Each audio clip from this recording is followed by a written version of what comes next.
राधे राधे। आप सभी लोगों का नक्षत्र गुरु यूट्यूब चैनल में मैं वेद प्रकाश तिवारी हार्दिक स्वागत करता हूं। आज हम लोग मार्च के महीने में मिथुन राशि वाले जातकों का हाल जानेंगे। ठीक है, तो आइए आज हम लोग मार्च के महीने में जो ग्रहों का गोचर है उसके बारे में जान लेते हैं। सबसे पहले सूर्य को देख लेते हैं। सूर्य कुंभ राशि में 15 मार्च तक रहेंगे। 15 मार्च से वो मीन राशि में चले जाएंगे। बुध अभी कुंभ राशि में है। 13 मार्च तक वो अस्त रहेंगे, रात के 10:21 तक। उसके बाद से ये सूर्य के क्षेत्र से बाहर निकल जाएंगे तो अस्त से मुक्त हो जाएंगे और ये पूरे महीने इसी कुंभ राशि में रहेंगे। ठीक है, मंगलदेव पूरे महीने कुंभ राशि में गोचर करेंगे। शुक्रदेव 2 मार्च को कुंभ राशि से मीन राशि में चले जाएंगे। ठीक है, उसके बाद से 26 मार्च को फिर मेष राशि में भी चले जाएंगे। बृहस्पति देव मिथुन राशि में पूरे महीने रहेंगे, पुनर्वसु नक्षत्र जो कि इनका स्वयं का नक्षत्र है। शनिदेव मीन राशि में पूरे महीने विचरण करेंगे, उत्तरा भाद्रपद नक्षत्र में, जो कि शनिदेव का ही अपना नक्षत्र है। राहुदेव कुंभ राशि में है पूरे महीने, शतभिषा नक्षत्र में, जो कि राहुदेव का ही नक्षत्र है। केतुदेव सिंह राशि में पूरे महीने रहेंगे, पूर्व फाल्गुनी नक्षत्र में, जो कि शुक्र का नक्षत्र है। और 30 मार्च को मघा नक्षत्र में अपने ही नक्षत्र में केतुदेव विचरण करेंगे। ठीक है, तो चलिए अब हम लोग मिथुन राशि वाले जातकों का हाल जान लेते हैं। आप लोगों से एक नम्र निवेदन है कि वीडियो को पूरा देखिए, उसके बाद आप लोगों को पूरा समझ में आएगा। भगा के वीडियो मत देखिएगा। ठीक है, धन्यवाद। चलिए हम लोग आरंभ करते हैं। तो मीन राशि का ये लग्न बनेगा मीन राशि वाले जातकों के लिए। इसके लग्नेश बुध देव होंगे, जो कि 9वें भाव में बैठे हुए हैं। ठीक है, लग्न से शरीर का, व्यवहार का, मस्तिष्क का, सिर का विचार किया जाता है। व्यवहार का, इन सब का विचार किया जाता है। लग्नेश का 9वें भाव में जाना बहुत ही अच्छा संकेत माना जाता है। ठीक है, बुध देव हैं। और एक चीज़ और है कि लग्न में ही बृहस्पति देव ही बैठे हुए हैं, जो कि ज्ञान के कारक होते हैं, और बुध देव बुद्धि के कारक होते हैं। मतलब कि मिथुन राशि वाले एक तो वैसे भी बुद्धि के भंडार होते हैं, ऊपर से लग्न में ही बृहस्पति देव अभी गोचर कर रहे हैं मार्च के महीने में, तो इनके पास ज्ञान भी रहेगा। और बुध देव जो ज्ञान होता है ना, उसका जो एग्जीक्यूशन होता है, क्रियान्वयन होता है, वो होते हैं। ठीक है ना, बुध देव। तो ज्ञान और बुद्धि एकदम मिथुन राशि वाले जातकों में पूरा है। ठीक है ना, लेकिन थोड़ा सा समस्या ये है कि बुध देव जहाँ पर बैठे हुए हैं वहाँ पे 3 क्रूर ग्रह भी बैठे हुए हैं, मंगल, राहु और सूर्य। ऊपर से केतु की भी 7वीं दृष्टि उस भाव पे पड़ रहे हैं, तो थोड़ा ये सही नहीं है। एक कारण और है कि बुध देव अभी 13 मार्च तक अस्त हैं सूर्य से। तो क्या है कि ये चूँकि भाग्य भाव कहलाता है, 9वें भाव से भाग्य का, धर्म का, पूजा पाठ का, पिता का, तीर्थ यात्रा का विचार किया जाता है। ठीक है, तो यहाँ पर पिता के स्वास्थ्य में समस्या का योग बन रहा है, क्योंकि मंगल राहु अंगारक दोष बना रहे हैं और सूर्य राहु ग्रहण दोष बना रहे हैं। तो दो ग्रह पिता के भाव बनाए, तो पिता के स्वास्थ्य में समस्याएं हैं। हो सकता है कि चोट वोट से थोड़ा सा सावधान रहने की आवश्यकता है। धर्म कार्य में मन कम लगेगा, क्योंकि यह जो है 9वां भाव है, इससे ही धर्म कर्म देखा जाता है। और ये मस्तिष्क का भाव लग्न होता है। लग्नेश 9वें भाव में गए हैं, वहाँ पर क्रोध का माहौल बना हुआ है। ठीक है, मंगल राहु हैं और मंगल सूर्य भी हैं, तो वहाँ पर क्या है कि एक तो मस्तिष्क के जो ग्रह हैं उसमें क्रोध बहुत ज़्यादा रहेगा, तो समस्या हो सकता है। ठीक है ना, बुद्धि निर्णय नहीं कर पाएगी 13 मार्च तक। 13 मार्च के बाद जब अस्त से निकलेंगे बुधदेव, तो थोड़ा बुद्धि अच्छा काम करेगा, तो ये एक अच्छा है। लेकिन 13 मार्च तक थोड़ा सा सावधान रहने की आवश्यकता है। ठीक है, उसके बाद से ये धन भाव का विचार करेंगे, तो धन भाव में तो धन भाव के स्वामी ये चंद्रदेव होते हैं। ठीक है, चंद्रदेव चूँकि हर 2.25 दिन में अपना राशि बदलते रहते हैं, तो अभी तो महीने के शुरुआत में तो ये ठीक है, लेकिन जैसे जैसे इनका गोचर आगे बढ़ता जाएगा, तो अगर जब शुभ राशि में जाएंगे तो शुभ फल देंगे, और अशुभ राशि में जाएंगे और जो कि मित्र राशि नहीं उनमें जाएंगे तो थोड़ा सा समस्या करेंगे। तो ये तो बदलते रहेंगे, ठीक है। तीसरे भाव में आ जाते हैं तो इससे छोटे भाई बहनों का विचार किया जाता है, पड़ोसियों का विचार किया जाता है, पराक्रम का विचार किया जाता है, जो मेहनत आदमी करता है उसका विचार किया जाता है, कम्युनिकेशन होता है, इन सब का विचार किया जाता है। चूँकि इस भाव में केतु देव बैठे हुए हैं, केतु देव एक क्रूर ग्रह कहे जाते हैं, और ये तीसरे भाव में क्रूर ग्रह अच्छे फल देते हैं, ठीक है ना। तो यहाँ पर केतु देव का चूँकि अच्छा फल है, पराक्रम बनाए रखेंगे, मिथुन राशि वाले जातक अच्छा मेहनत करेंगे, लेकिन क्रूर ग्रह है तो छोटे भाई बहनों और पड़ोसियों से थोड़ी समस्या रहेगी। कंधों में बाहों में दर्द हो सकता है, ठीक है। यहाँ पर चूँकि राहु मंगल और सूर्य की भी दृष्टि है तो थोड़ा सा कंधे बाह ये पूरी भुजाओं में समस्या हो सकती है।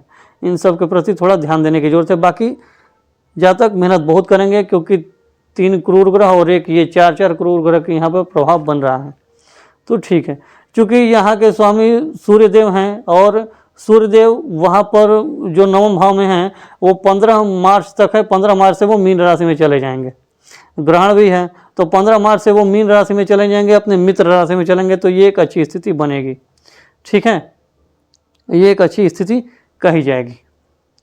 तो उसके बाद से चूँकि सूर्य जब इधर निकल जाएंगे तो 1-2 टूट जाएगा, तो थोड़ा सा स्थिति अच्छी हो जाएगी। और बुध देव भी 13 तारीख से अस्त्र से बाहर हो जाएंगे, तो बुद्धि भी काम करेगी, धर्म कर्म में थोड़ा मन लगने लगेगा। हालांकि बुद्धि में आक्रामकता रहेगी, ठीक है। उसके बाद हम चतुर्थ भाव का विचार कर रहे हैं, इसके स्वामी बुध देव होते हैं। बुध देव केंद्र के स्वामी होकर के त्रिकोण भाव में बैठे हुए हैं, 9वें भाव को त्रिकोण भाव कहते हैं, और ये चारों केंद्र भाव कहे जाते हैं। तो केंद्र के स्वामी का त्रिकोण भाव में जाना बहुत ही शुभ माना जाता है। तो वही हाल है कि 13 मार्च तक बुध देव अस्त हैं, तो भूमि भवन वाहन से संबंधित थोड़ी बहुत दिक्कतें हो सकती हैं, समस्याएं रहेंगी। माता के स्वास्थ्य में समस्या का योग है, मन में दुख रहेगा थोड़ा किसी न किसी चीज़ को लेकर के, क्योंकि ये भूमि भवन वाहन का घर है, परिवार है, तो इससे संबंधित मन में परेशानियां रहेंगी, ठीक है। जैसे जैसे गोचर बदलेगा 13 तारीख के बाद बुधदेव भी ये अस्त से बाहर निकलेंगे तो थोड़ा नॉर्मल होगा, ठीक है ना। घर में थोड़ा गर्मा गर्मी का माहौल रहेगा, घर के वातावरण शांत नहीं रहेगा, इस पे ध्यान देने की जरूरत है। क्योंकि इससे वाहन का भी विचार किया जाता है, तो वाहन भाव के स्वामी राहु मंगल के साथ अंगारक योग के साथ ही यह भी बैठे हुए हैं, तो गाड़ी को वाहन को सावधान होकर चलाने की आवश्यकता है, इस बात पे ध्यान दीजिएगा। माता के स्वास्थ्य में समस्या दिख रही है, ठीक है। मन में किसी न किसी की बात को लेकर के कष्ट हो सकता है, पारिवारिक कलह को लेकर के ही कष्ट हो सकता है, ऐसा है, ठीक है। उसके बाद से पंचम भाव का विचार करेंगे, तो पंचम भाव से संतान का, ज्ञान का विचार किया जाता है, लव लाइफ का विचार किया जाता है, पेट का विचार किया जाता है, ठीक है ना, शिक्षा का भी विचार किया जाता है। तो यहाँ इस भाव के स्वामी शुक्रदेव होते हैं, जो कि ये 2 मार्च को राशि परिवर्तन करके मीन राशि में आ जाएंगे। मीन राशि में शुक्रदेव उच्च के होते हैं, तो 2 तारीख के बाद से इनकी स्थिति अच्छी है। चूँकि अभी 2 तारीख तक तो ये 3 क्रूर ग्रह के साथ हैं, तो ये अच्छा नहीं है। हालांकि त्रिकोण भाव के स्वामी होकर के त्रिकोण भाव में ही गए हैं, तो ये अच्छा योग है, लेकिन 3 क्रूर ग्रह हैं तो उतना अच्छा फल नहीं दे पा रहे हैं। जैसे ही 2 तारीख को ये राशि परिवर्तन करके मीन राशि में जाएंगे, उच्च के हो जाएंगे, तो संतान से संबंधित कुछ अच्छा समाचार मिल सकता है, ठीक है ना। संतान से रिलेटेड कुछ अच्छा समाचार मिलेगा, ज्ञान बुद्धि में बढ़ोतरी होगी, ज्ञान काम करेगा, बुद्धि काम करेगी, ठीक है। उसके बाद से लव लाइफ के लिए भी अच्छा योग है, क्योंकि इस भाव के स्वामी ही उच्च के हो रहे हैं। शुक्रदेव चूँकि भौतिक सुख सुविधा भोग विलास के कारक हैं, उच्च के हो रहे हैं, तो भौतिक सुख सुविधा गाड़ी बंगले मतलब कि भूमि भवन वाहन का सुख अच्छा देंगे, भौतिक भोग विलास सुख सुविधा सब कुछ अच्छा दे देंगे। लेकिन फिर भी वहाँ पे साथ में शनिदेव बैठे हैं, तो थोड़ा सावधान रहने की आवश्यकता है। शनिदेव के साथ जाएंगे ना, शनिदेव तो पहले से हैं, तो चूँकि ऐशो आराम में चकाचौंध में इतना नहीं खो जाना है कि समस्या हो जाए, क्योंकि शनिदेव वहीं पर बैठे हुए हैं और उनको दंड नायक कहा जाता है, ठीक है ना, उनको कर्म फलदाता कहा जाता है। तो जहाँ भी ये मिथुन राशि वाले जातक जब ज़्यादा भोग विलास में लगेंगे, तो शनिदेव उनको सिखाना आरंभ कर देंगे। तो थोड़ा सा ध्यान रखना है कि जोश के साथ साथ होश का भी ध्यान रखें, होश को नहीं खोना है। ठीक है, बाकी जुआ, सट्टा, लॉटरी हो गया, शेयर बाज़ार हो गया, स्टॉक मार्केट हो गया, इन सब में इन्वेस्टमेंट का अच्छा समय है, इन्वेस्ट कर सकते हैं। चूँकि इस भाव के स्वामी उच्च के हो रहे हैं, केंद्र भाव में अच्छा है। लेकिन शनिदेव चूँकि धीमापन के ग्रह हैं, इनकी चाल धीमे होती है, तो शेयर बाज़ार में इन्वेस्ट करेंगे, म्यूचुअल फंड में इन्वेस्ट करेंगे तो तुरंत लाभ कमाने के चक्कर में न रहें, क्योंकि शनिदेव उसमें धीमापन लाएंगे। ठीक है, ज़्यादा जल्दबाजी करेंगे तो हानि हो जाएगा, पैसे लगाएंगे पैसा फंस जाएगा, इसलिए वेट करके करें। ठीक है, समय दे करके इन्वेस्ट करें, इंतज़ार करेंगे तो शनिदेव बताएंगे कि इंतज़ार का फल मीठा होता है। ठीक है, इस बात का आप लोग ध्यान रखिएगा। हाँ, अभी देखिए छठे भाव को विचार करेंगे तो इसके स्वामी ये मंगल देव होंगे। यहाँ पे वृश्चिक राशि है, इस छठे भाव से रोग, ऋण, शत्रु, दुर्घटना का विचार किया जाता है। चूँकि छठे भाव के स्वामी नवम भाव में गए हैं और अंगारक दोष बना रहे हैं, तो रोग बढ़ेगा। मतलब मंगल देव क्या है, मंगल देव की प्रकृति ये उग्र होती है। ठीक है ना, ये मंगल देव गर्म ग्रह माने जाते हैं, तो क्या होगा कि एलर्जी बनेगी, एलर्जी का प्रॉब्लम हो सकता है, स्किन प्रॉब्लम कर सकते हैं। क्योंकि बुध देव भी वही है, बुध देव स्किन के कारक हैं, वहाँ पे अंगारक दोष बना हुआ है, तो स्किन प्रॉब्लम हो सकती है। चूँकि समय मौसम भी बदल रहा है तो सावधान रहने की आवश्यकता है, तो रोग हो सकते हैं। कर्जे का योग बनेगा क्योंकि अंगारक दोष में मंगल देव हैं।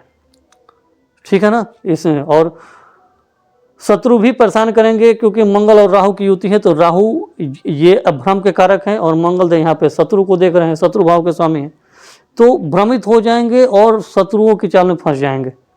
इसलिए सावधान रहने की बहुत जरूरत है, विशेष रूप से 13 तारीख तक, जब तक बुध अस्त है, क्योंकि बुध बुद्धि के कारक हैं, बुद्धि काम नहीं करेगी, शत्रुओं के षड्यंत्र में फंस सकते हैं, इसलिए सावधान रहने की आवश्यकता है। ठीक है, ये चीज़ का ध्यान रखिएगा। कंपटीटर जो हैं, जो भी हमारे प्रतिस्पर्धी हैं, उनसे भी ध्यानपूर्वक डील करना है, क्योंकि अच्छा योग अभी नहीं बन रहा है। 15 तारीख तक तो उस भाव में ये ग्रहण दोष भी हैं, अंगारक दोष भी हैं। 15 तारीख के बाद सूर्यदेव निकल जाएंगे। ठीक है, जब 15 तारीख के बाद सूर्यदेव निकल जाएंगे तो थोड़ा स्थिति में सुधार आएगा, क्योंकि एक दुर्योग टूट जाएगा, एक योग रहेगा। ठीक है, तो इन सब का ख्याल रखना है।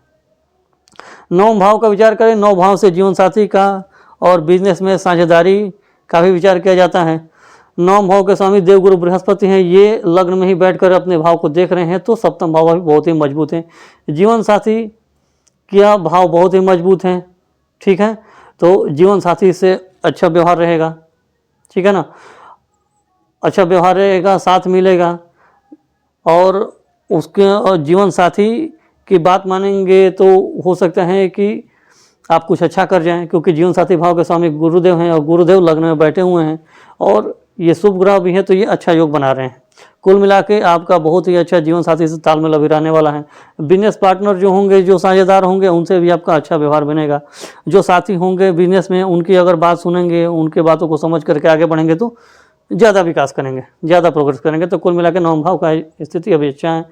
एक चीज़ और है कि शनिदेव की 10वीं दृष्टि 9 भाव पे आ रही है, थोड़ा धीमापन हो सकता है। जीवन साथी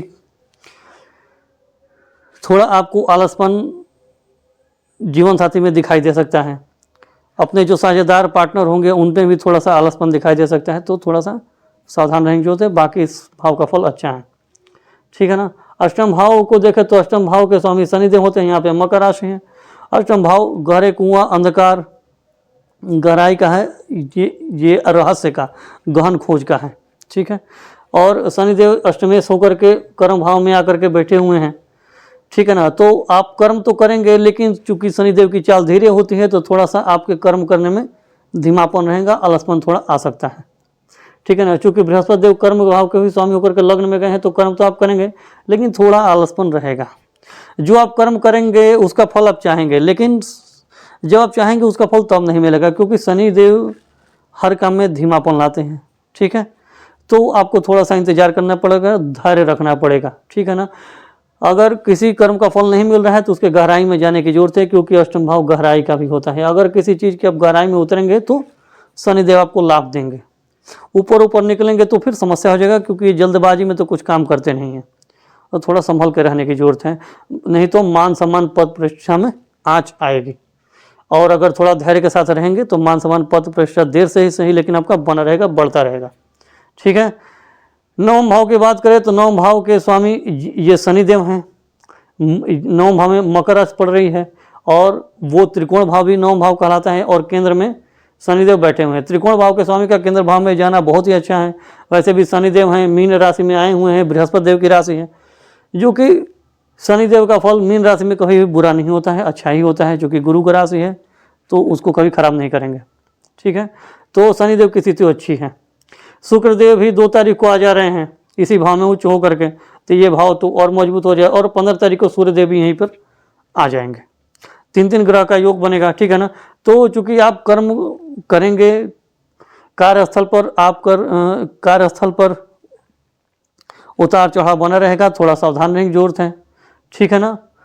बुद्धि को नियंत्रण में रखने की जरूरत है, गुस्सा नहीं करना है, क्रोध नहीं करना है, नहीं तो समस्याएं हो सकती हैं, कार्यस्थल पर उतार चढ़ाव आ सकते हैं। ठीक है ना। कुछ ऐसी बातें हो सकती हैं कि आपको समझ में नहीं आए कि हो क्या रहा है, क्योंकि जैसे जैसे समय बीतेगा शुक्रदेव ये अस्त होने लगेंगे, फिर शनि सूर्य की जब दूरियां कम होंगी तो यहाँ पर अंधक दोष भी बनेगा। तो समय के साथ साथ थोड़ी स्थितियाँ सूर्य में तो ठीक रहेंगी, लेकिन जैसे जैसे सूर्य शनि के नज़दीक आएंगे वैसे वैसे थोड़ा सा और अस्पष्टता बनेगा। तो बुद्धि से काम लेने की जरूरत है, गुस्सा नहीं करना है, नहीं तो समस्याएं हो सकती हैं। चूँकि एक बात का ध्यान रखना है कि नवम भाव में चूँकि 3 क्रूर ग्रह हैं, 1 क्रूर ग्रह की दृष्टि है, तो ये देख लीजिए कि जांघों के आसपास जांघ पर चोट लगने की संभावना है। जैसे बताया ही था पहले कि चोट चपेट का योग है, वाहन चलाते समय सावधान रहना है, तो जांघों में चोट लग सकती है, सावधान रहना है। ठीक है। यहाँ पर शनिदेव हैं तो घुटनों में समस्या हो सकती है, जोड़ों का दर्द समस्या उत्पन्न कर सकता है, घुटने में चोट लग सकती है, समस्या थोड़ा सा सावधान रहने की जरूरत है। ठीक है। यहाँ पर चूँकि क्रूर ग्रह होते हैं तो जो भी सजीव वस्तुएं होती हैं ना उनमें समस्याएं देते हैं। ठीक है ना। तो ये चीज़ तो अच्छा है। अब ये देख लीजिए कि एकादश भाव का विचार करेंगे तो वहाँ के स्वामी मंगलदेव होते हैं। मंगलदेव भाग्य भाव में बैठे हुए हैं। चूँकि इस लग्न के लिए मंगलदेव मित्र नहीं होते हैं और अंगारक दोष बनाए हुए हैं, और लाभ भाव के स्वामी हैं, इच्छाएं, महत्वाकांक्षाएं, मनोकामना पूर्ति का भाव है, छोटे मोटे रोगों का भी भाव है, और ये अंगारक दोष में आए हैं। तो ये अंगारक दोष गुस्सा बढ़ाएगा बुद्धि में, क्योंकि लगने से इससे मस्तिष्क का विचार होता है, मस्तिष्क में गर्माहट आएगी, गुस्सा आएगा, तो लाभ में कमी आएगी, इच्छा पूर्ति महत्वाकांक्षा पूर्ति में समस्या आएगी, बाधा आएगी। ठीक है। लाभ में कमी आएगी, इसलिए अपने क्रोध को नियंत्रण में रखना है, नहीं तो समस्याएं हो सकती हैं। ठीक है। और चूँकि ये एकादश भाव से घुटने और एड़ी के बीच का जो पैर होता है ना, उसका विचार कहते हैं, उसमें भी चोट लगने की संभावना है। कुल मिला के जंघा से नीचे चोट लगने की संभावना है, तो सावधान रहें। ठीक है। उसके बाद से द्वादश भाव ये का 12वें भाव का विचार करेंगे तो इसके स्वामी शुक्रदेव होते हैं, जो कि लग्न के मित्र हैं और 9वें भाव में बैठे हुए। 2 तारीख को राशि बदल देंगे और मीन राशि में आएंगे, फिर उसके बाद 26 मार्च को ये मेष राशि में भी आ रहे हैं, तो लाभ भाव में भी आ जाएंगे। ठीक है ना। तो कहने का मतलब है कि 2 तारीख को तो रहेंगे, शुभ ग्रह हैं, वहाँ पे अच्छा फल नहीं दे पा रहे हैं, क्योंकि 3 क्रूर ग्रह और 1 क्रूर ग्रह की दृष्टि भी हो रही है, तो 4 क्रूर ग्रह के साथ है, तो समस्या तो है। 2 तारीख को राशि परिवर्तन करके जब यहाँ आएंगे शुक्रदेव व्यय भाव के स्वामी हो करके, ठीक है ना, तो कार्यस्थल में आपके कुछ खर्चे करने पड़ सकते हैं, संभल कर रहिएगा। चूँकि शनि भी हैं, शुक्र भी है, ऐस तैस ऐसो आराम करेंगे, मौज मस्ती का माहौल रहेगा। चूँकि शुक्रदेव उच्च भी रहेंगे तो खर्चे होंगे, ध्यान रखिएगा। खर्चे कीजिए, आनंद लीजिए, लेकिन थोड़ा होश में, जोश के साथ होश को नहीं खोना है, इस बात का ध्यान रखिएगा। नहीं तो शनिदेव वहीं पर बैठे हुए दंड नायक बन करके ज़्यादा पैसे खर्चा हो जाएगा या कुछ समस्याएं और भी हो सकती हैं, तो इस बात का ध्यान रखना है। ठीक है ना। चूँकि ये हॉस्पिटल का भी भाव होता है, तो कहीं ज़्यादा मौज मस्ती के चक्कर में कोई चोट न लग जाए। ये घुटने का भाव होता है, तो हो सकता है कि ज़्यादा मौज मस्ती करे तो चोट वोट लग सकती है, थोड़ा सावधान रहने की ज़रूरत है। ठीक है ना। तो ये रहा मार्च के महीने में मिथुन राशि वाले जातकों का हाल। ठीक है। उपाय के रूप में अब हम देख लेते हैं, तो यहाँ पर मंगल देव का लिए गुड़ का दान करना सही रहेगा। दान करना है तो संकल्प लेके करना है। हाथ में पूजा के स्थान पर बैठ जाइएगा, पवित्र होकर के हाथ में जल और अक्षत ले करके मन में बोलना है, मैं अपना नाम, मैं इस गोत्र में उत्पन्न हुआ हूँ, गोत्र का नाम ले लीजिएगा। मैं अपनी कुंडली में उपस्थित मंगल देव के सभी अशुभ प्रभाव को समाप्त करने के लिए मंगल देव के प्रिय वस्तु गुड़ का दान कर रहा हूँ या दान कर रही हूँ। ऐसा बोल करके जल और अक्षत उस वस्तु पे छोड़ देना है, गुड़ पे, और दोनों हाथ से उसको स्पर्श कर लेना है और ले जाकर मंदिर में ब्राह्मण को या किसी भी ज़रूरतमंद आदमी को दे सकते हैं। तो ये दान करने की प्रक्रिया है। कोई भी दान करिएगा, पूजा पाठ करिएगा, संकल्प लेके करना चाहिए, तभी उसका फल मिलता है। ठीक है। उसके बाद से राहु देव का करिए। काला तिल हो गया, सरसों हो गया, काले कपड़े हो गए, इनका दान शनिवार को करना है। संकल्प लेकर के जैसे संकल्प की विधि बताएं वैसे ही, केवल ग्रह और उनके प्रिय वस्तु का नाम बदल जाएगा। ठीक है ना। सूर्य देव का भी उपाय करना पड़ेगा। ठीक है। तो सूर्य देव के लिए भी हम गुड़ का दान कर सकते हैं। सूर्य देव के लिए गुड़ का दान करिए, ये रविवार को संकल्प करके करना है। ठीक है। और आदित्य हृदय स्तोत्र का भी पाठ करिए सूर्य देव के लिए संकल्प करके ही। ठीक है, लाभ मिलेगा। अब बुध देव तो 13 तारीख तक अस्त हैं। ठीक है ना। तो यदि आप पन्ना पहन सकते हैं तो पहन लीजिए। ठीक है।